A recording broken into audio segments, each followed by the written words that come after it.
皆さんこんばんは。アストロカウンセラーのターラです。いつも動画のご視聴本当にありがとうございます。今回は12月の星の解説とタロットリーディングをさせていただきます。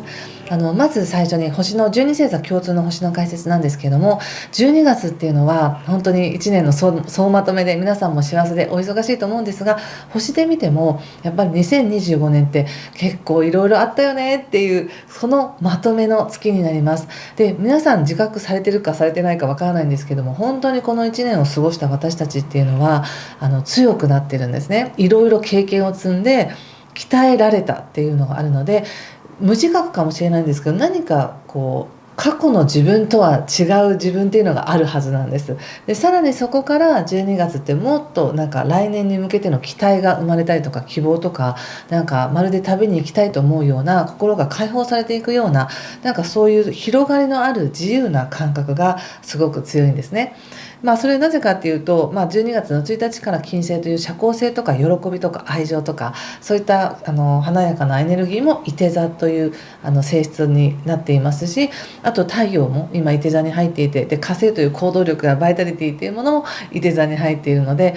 とてもこのいて座の開放的な自由な、挑戦していきたい、冒険してみたいみたいな広がるエネルギーがなんとなく強くなるっていうことなんです。で、さらにそれが12月の中旬ですね、12日から15日あたりっていうのはもう水星もいて座ですし、もういて座祭りっていう形ですごくこの中旬あたりにおそらく単に未来に無茶な希望を持つとかではなくて、この1年やりきったよねっていうその自分の強さとか、超えられた自分をもとに、だったら来年はこうしたいなとか、もうちょっとこうなったらいいなとか、きっとこうできるはずだっていうような期待ですね。新しい扉を開いていくような期待を皆さん持ち始めるんじゃないかなと思いますし、いや全然そういうのないですっていう方も、ぜひ何かしら自分にとってプラスになる意図を持つことによってそっちの方に引っ張られやすくなりますので、実際12月20日が新月なんですけど、新月の前に自分の感覚やどうしたいのかとか願いとか、そういったものを書き出したりまとめたりして、新月の12月20日に改めて意図していただくっていう風にすると、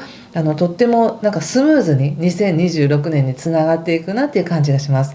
そしていて座っていうのは火のエネルギーなので、燃える情熱を燃やして現実を作っていくっていうエネルギーが強いんですけど、もう一方で特にこれは12日までっていう前半が強いんですけど、水のエネルギー、魚座とか蟹座とかさそり座という水のエネルギーが非常にうまく関わっていて、私たちの深いところでこの愛情とか優しさとか、本当に自分たちに大事なものって何かなっていうことを感じながら、その情熱や後半は情熱とかやりたい方向とか、なんか希望っていうものが湧いてくるっていう形なので、特に11月と12月っていうものを比べると、11月はもういろんなものが逆行して、惑星が逆行していて、なかなか前に進まないとか思い通りにならないっていうことも多かったとは思うんですけど、それに比べると12月っていうのは非常にスムーズで、私たちの心が安定していて、何が一番大事かを分かった上で自分のやりたいことや情熱っていうものが芽生えやすい時なので、その星のエネルギーがあるんだな、そういう天気予報なんだなっていうことを理解した上で、皆さんそれぞれの生活に合った目標や意図を立てていただけたらと思います。それから15日からはですね、火星がヤギ座に入るということで、非常に真面目な努力していくとか、責任を果たしていくとか、そういった真面目なエネルギーも入ってきますし、12月の22日からは太陽もヤギ座に入るということで、ここからなんか地に足をつけた動きっていうのかな、そんな感じになってきます。なのでざっくり言うと、前半は心が豊かになりやすい、いろんなことを感じやすい。そして中旬は情熱が湧いてきやすい、新しい希望や期待を持ちやすい、新しい扉を見つけやすいみたいな形で、後半になると22日以降になると、それをどのように現実化させていこうか、しっかりと自分の世界を築いていこうっていう真面目なエネルギーになってくるということです。来年の運勢は別の動画で解説していきたいと思います。ではここからタロット見てみます。よろしくお願いします。はい。ではここからいて座さんのタロットリーディングをさせていただきます。よろしくお願いします。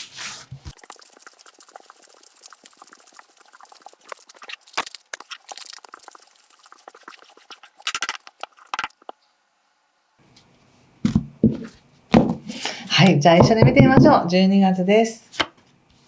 ソードの2、カップエース逆、女帝の逆、タワーの逆、ワンドナイト、ソードの10、そしてペンタクルスの9ですね。ソードのナイトの逆と、ラバーズの逆と、オラクルは、じゃん。カップ8の逆です。なるほど。なんかすごく私混ぜてる時になんか温かい気持ちになりました。伊手田さん、本当に今年頑張りましたね。お疲れ様でしたっていう気持ちにすごくなりました。12月ってね、その22日まではもう本当に太陽も伊手座に入ってますし、金星もですし、水星も伊手座なので、もう本当に伊手座さんにもう光がいっぱい集まっているみたいな感じなわけです。もう伊手座さんどうぞどうぞ、その伊手座さんの自分らしさとか自分の魅力をどうぞ世の中に出してください。自分でどんどん認めてくださいみたいな感じで、楽しい。1ヶ月だなって思うんですね。で、12月20日が伊手座で起こる新月なので、本当にこの新月、特に自分の人生にとって、来年の目標でもいいんですけど、自分がこうありたい、こうなりたいでもいいですね。そういったことを意図していただくと、本当にそんな風な、流れができてくるので、華やかで素敵な 1ヶ月になるなって感じがします。そして、12月の22日以降は、そのお金のこととか、じゃあしっかり地に足つけて、その希望を、その夢を叶えるために頑張ろうみたいな、コツコツしたエネルギーになっていくんですけど、とにかく12月22日までっていうのは、もう本当にフィーバーって感じで、伊手座さんはもう楽しすぎるんじゃないかなって感じがします。で、その上でのカードリーディングなんですけども、なんか一番言われてるのは、そんなすごいやったーとかっていうよりも、本当に望む道、本当に望んでることに向かっていく風に流れが整うんですねって言われてるんですね。なのでこれ、なんか、表面的なね、こうしたい、ああしたいとかじゃなくて、自分が本当に進むべき道に光が灯るっていうか、星が光るっていうんですかね。そんな感じのカードなわけです。だからそっちの道に気がつくんだって感じでしょうか。でも今現在っていうのは多分まだその道っていうのがあまり見えてないかもしれません。なぜならば、今現状をこなすのに必死だったりとか、バランスを崩さないように、例えば自分の体調もだし、時間の管理もだし、オンとオフのバランスもだし、そういうのをやるのが必死で、なんとかこなしているので、ここからなんか大きくチャンス、なんかリスクを背負ってでもチャンスっていうよりも、ちょっと今うまくこなしましょう、この現状をみたいな感じがあります。そして自分も本当にどうしたいのかなっていうのをちゃんと、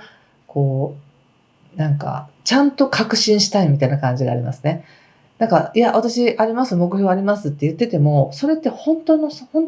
そうなのかなっていうのって分かんなかったりしますよね。そう思い込んでいただけっていうのがあるかもしれないので、なんか今現状が流れていく中で、うまく自分っていうものを保ちながら過ごしてるんだなっていうのが、現れています。そして、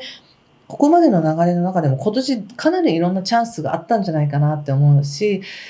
それをご自身も感じてらっしゃるんじゃないでしょうか。で、チャンスだからこそ頑張った上での悔しさだったりとか、葛藤っていうのはあったかもしれないですけど、でもそもそもがすごいラッキーだったよね、みたいな感じもあります。そして今ここに来て、何かすごく、もしもですけど、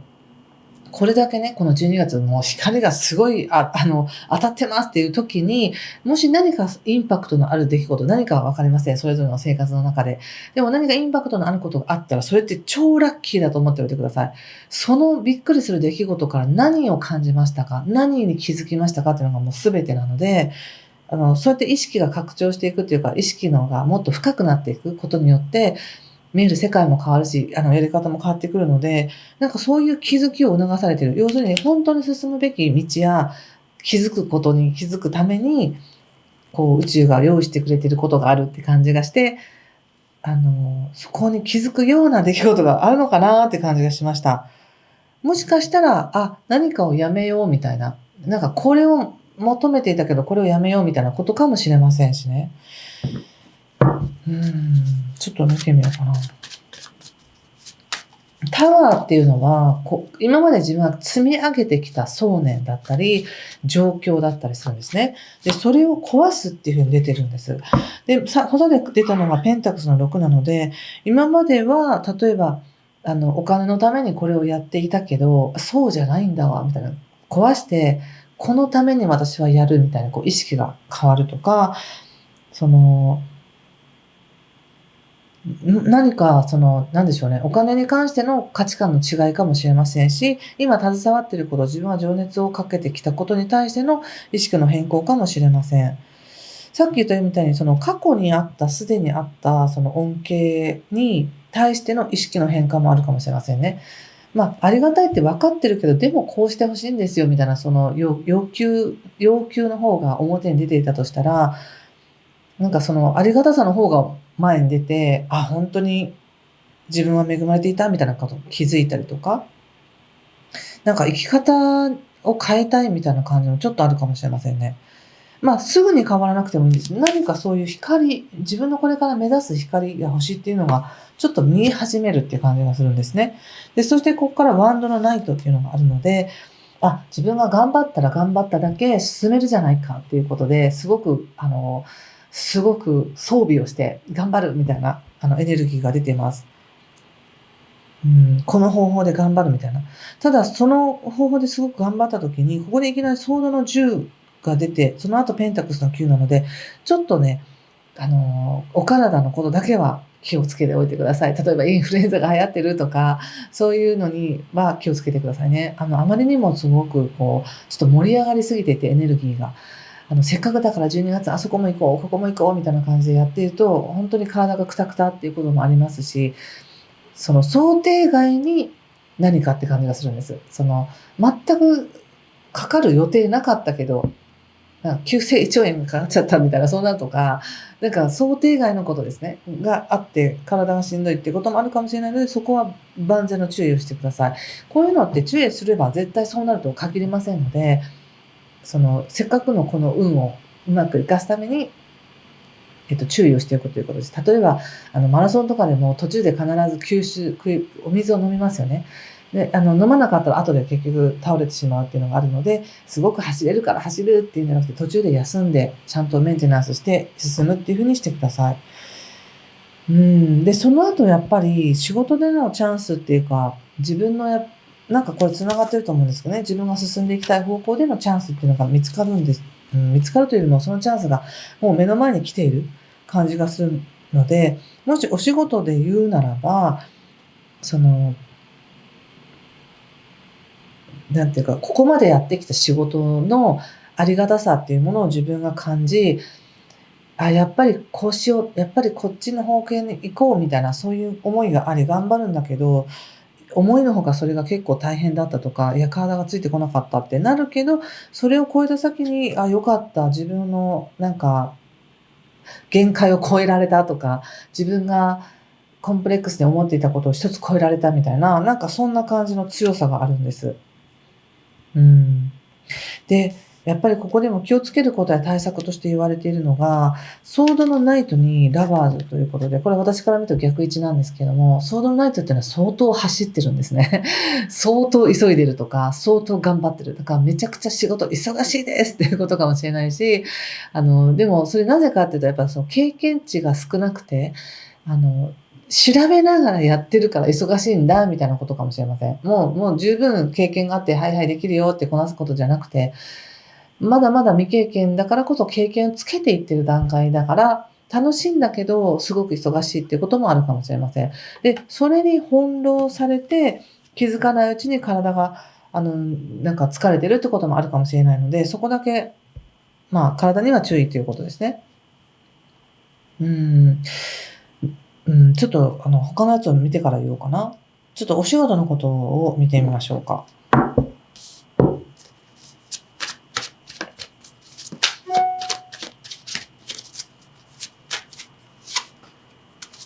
デビルの曲。また出ましたね。カップの8。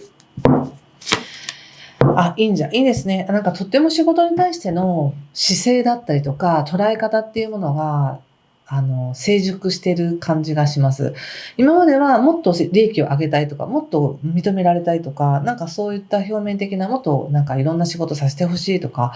そういう思いがあったとしたら、なんかそういうこだわりがなくなりましたみたいな、なんか気づきましたって感じがあります。なんかそうしたいって思ってたけど、いや、そうじゃない方が良かったわとか、いや、今までのやり方で正解だったわみたいな、そういう何か気づきがあると思うんですよね。自分の中で囚われていたものから外れるっていう感じです。なので、もしかしたらですけど、その職場の中での誰か一人、すごくちょっと苦手な人がいるって思ってたけど、その苦手意識がなくなるとかね。あ、なんだその人も実はこういうことに悩んでて、だからそういうことになってたんだ、みたいな気づきがあって、その自分が恐れていたりとか、毛嫌いしていたものがなくなるとかですね。なんかそんな感じもありますし、やっぱり今携わってらっしゃる仕事のやり方を一つ変えていくっていう感じがします。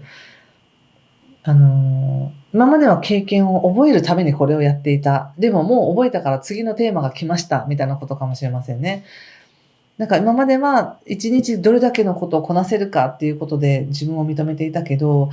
その量じゃなくて質の方にこだわるようになったとか、そういう変化もあるかもしれません。とてもなんだか仕事に関しては質の高いとかクオリティの高い仕事をするような変化がありますね。でも、そこに変化するために何かの一つのきっかけがありそうです。うん。ちょっと人間関係見てみますね。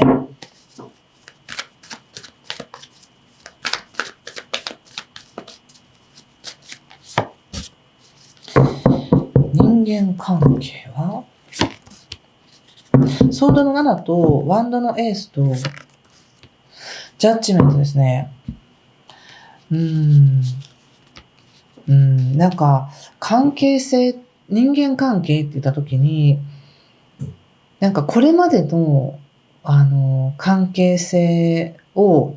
若干疑いたくなるみたいなのがあります。今までは普通に友達だと思って何も疑いも持たず普通に楽しくやってきたけど、なんか自分が求めてる友達とか信頼関係ってどういうもんだろうかみたいなことを急に真剣に考えてみたりとかして、なんか違う気がするみたいな。なんかこれって違う気がするみたいな、そういうことをもしかしたら感じるかもしれませんね。12月って結構イベントも多いですしね、人の集まるイベントも多いので、その中で、なんか変に付き合いだけで行くのって違う気がするみたいな感じとか、でもここで行かなかったらなんか、悪いのかなみたいな、そういうちょっと後ろ髪引かれるような思いがあるけど、でも自分に正直でいてねって感じもすごくします。なぜならば、ワンドのエースっていうのは、伊手座さんが本当に純粋に自分の良さを自分で認めて、そこにいるっていうことをすると、なんか自然となんかうまくいくわけです。自然と誰かと関わるようになったりとか、自然とこっちに足が向くとか、なんかそういうのがあるので、なんか義理立てて付き合うとか、なんかそういうのはしなくていいって感じがしますね。で、その方がより自分らしく、なんか人との向き合い方も、なんかバージョンアップするって感じかな。なんか悩まないって感じ。もう人間関係で悩む必要ないわ、みたいな感じがあり、それはなぜかというと自分自身が意識的にバージョンアップするからです。その他者の言葉に惑わされたりとか、他者に合わせて自分をなんとかではなく、自分がどうしたいかっていう自分をしっかりと認めることによって、なんか関係性が復活するっていうのかな。本当に関わりたい人との関係が、また繋がるよ、みたいなメッセージです。だから、変に義理立てて何とかしなくちゃとか、そういうのはもういらないんだって感じがしますね。で、これだけ光が向いてる時だから、伊手座さんにすごく光が向いてる時だからこそ、自分が中心となってっていうか、なんか自分勝手っていう意味ではなく、自分に正直に過ごしてみてほしいんですね。自分の真実に従って生きるというか判断してやってみてほしいんですね。そしたらすごくいい関係性にしろ仕事にしろ、いい道筋が見えてくるって感じがしました。いかがでしょうか。なんか通じたよって方、ぜひいいねボタンやチャンネル登録やコメントいただけると、活動のなんか肥やしになります。では、最後にもう一枚ね、オラクルカード引いてみますね。はい。はい。こんなカードが出ました。皆さんもご自身の直感でメッセージ受け取ってみてくださいね。